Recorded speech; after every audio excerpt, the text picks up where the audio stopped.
tutapitia upya maslahi ya kada ya walimu nchini.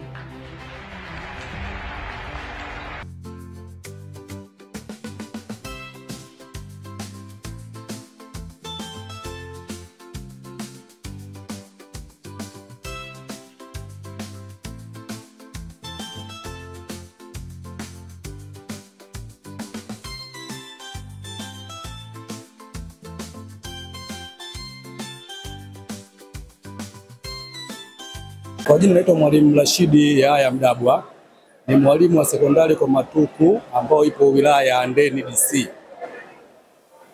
Nimekuja leo siku ya tarehe 14 baada ya kupata tangazo kupitia vyombo vya habari mbalimbali kwamba kutakuwa na kliniki ya Mama Samia kwa ajili ya kuja kutatua changamoto mbalimbali za walimu.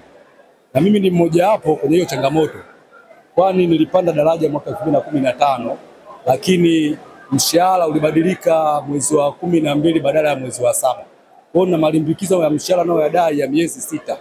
Kwa hiyo baada ya kupeleka taarifa zangu halmashauri kwa afisa utumishi kwa muda mrefu, lakini bado sipata ufumbuzi wowote.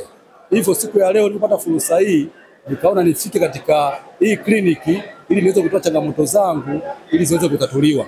Na imani baada ya kuja nimeona huduma zinaenda vizuri, lakini na imani kwamba tutapata msaada kutokana na changamoto iliyotukua kwa muda mrefu toka 2015 mpaka 2025 bado sijapata malimbikizo yangu ya mshahara.